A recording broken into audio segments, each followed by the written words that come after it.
everybody, Joe here, and thanks for joining me. I've got another image from a recent trip. This is actually a detail shot in the Grand Canyon. And you might look at it and say, well, what were you looking at here, Joe? And I was very interested in the formations and the light and the dark and the colors. The shadows went way too dark, obviously. The saturation is kind of lousy. And the focus of the composition is lousy, but the big thing is to be able to see the composition in the frame, understanding what you can do to make it a better image. I don't want this shape. For example, why? Why doesn't this work? Besides all of the obvious problems. Well, for one, this big bush over here is almost bigger than everything else, and it kind of becomes the focal point. We've also got this bright area that's getting a little bit of sun right on the lip before it goes down into the canyon. We've got bright stuff up here, and it's up here in the corners, it's a little distraction. However, I find it very interesting, and I think we bring back the color and getting rid of the stuff that does not need to be here. And that's one of the critical things about about editing your images rather, is if it doesn't contribute to the photograph or to the composition, it has to go. So let's start right at the beginning. Let's go to basic. And what are the problems? Well, obviously we mentioned the shadows. Let's just bring the shadows all the way up. We'll bring the highlights. In fact, I'll bring the highlights all the way down, and that's already looking better. We're going to need more, but that's okay. Texture, clarity, yeah, we can add a little texture, a little clarity. Dehaze, no, I don't think it needs any of that. Vibrance is, again, cooler desaturated colors, so it might help the greens. So let's click on that, and yes, it does. You can see it's starting to bring some life back. And then overall saturation. This rock here, I remember being much yellower, so let's see if the saturation will help that. It needs a lot, actually. Okay, that's kind of getting to how I remember it, and I still think the shadows are a little bit too dark. I think this green has gone a little bit too yellow. So let's fix that. How can we do that? Let's come down to Color Mixer. And again, in Color Mixer, you have Mixer and Point Color. So Mixer is a little bit more broad. If I click on the fine tuning button here, the thing that will allow us to click in here, if I click on here and push up and down, you see that it will change the colors. Well, that looks artificial Christmas tree green. We don't want that. That actually does look, that looks really good. But let's try it another way. Let's undo that. I just want to see if Point Color does a better job in this. In Point Color, you're actually really zeroing in on a very particular color. Let's click on that, and you can see it's somewhat yellow. And if we push the hue shift over, you can see we're accomplishing the same thing, but it is only doing things that are exactly that color. Now, for this image, I don't think it really makes much of a difference. They both work. We'll go ahead and just push the yellows and those greens over, and that looks pretty good. In fact, while we're here, let's get the eyedropper again and come up into this rock up in here. And you can see it's a little red. I want to make it a little yellower. Now, again, you have the choice of dragging the slider. I can move it over this way, or you can literally click in here and drag it anywhere around. You could get kind of interesting with it. That's not the color it was. But I'm thinking about up there is kind of how I remember it. That adds a lot more life to it. That's good. So I'm going to create a virtual copy of this just so I want to reset one so we can just quickly go back and forth to where we started. So we started there, and here's where we are so far, getting there. Light, dark. All right, this is still a little too dark down here. I think maybe up top. Let's take a look at the rocks up top. Actually, as we zoom in close, they're actually pretty good. I don't think we actually have to mess with them at all. But the shadows down here are a little bit dark. So let's hit the K key. Remember, K is going to give us the shortcut for using a brush. You can see it says K right here. You might as well remember that one. And auto mask. Yeah, we'll leave auto mask on. So I'm just going to drag up through here, kind of get those areas. Is this too dark up here? No, I don't think so. Let's bring the exposure up.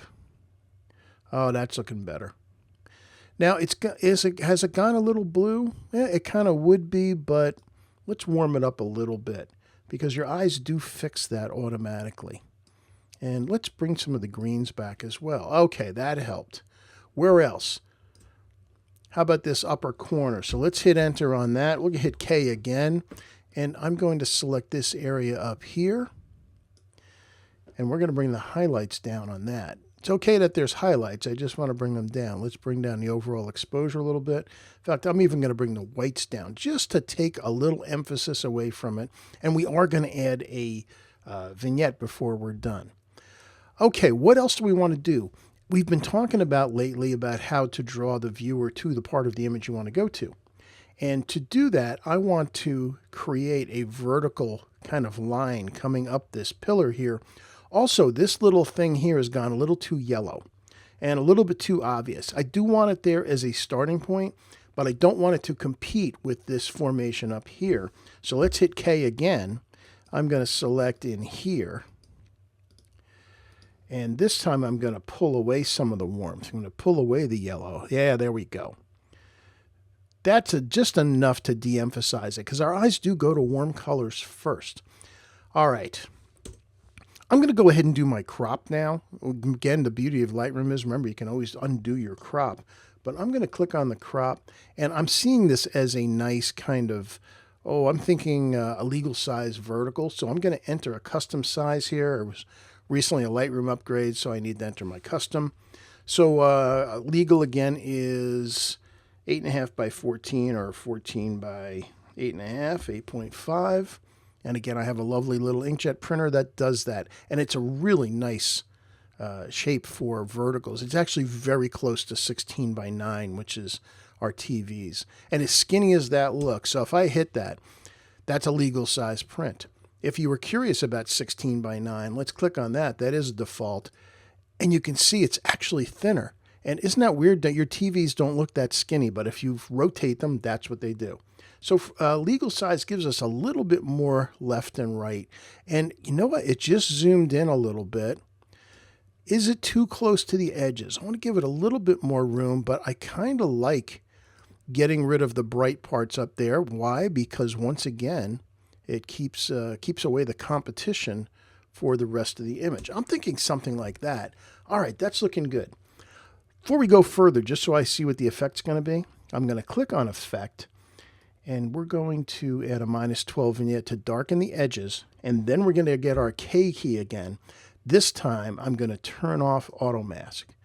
Because what I want to do is, for the lighter parts in here, I'm going to create sort of a light path up to here. Let's see if that's enough. So we'll add exposure. Oh, look at when you brighten that up, how it just draws your eye to that part of the frame. That is lovely. Now, as we're at it, is a little dark down here too. Let's click on there. Yep, because it's really dark. I can just add to the existing one just to add a little life to that. Boy, you know, I think we might be close to done.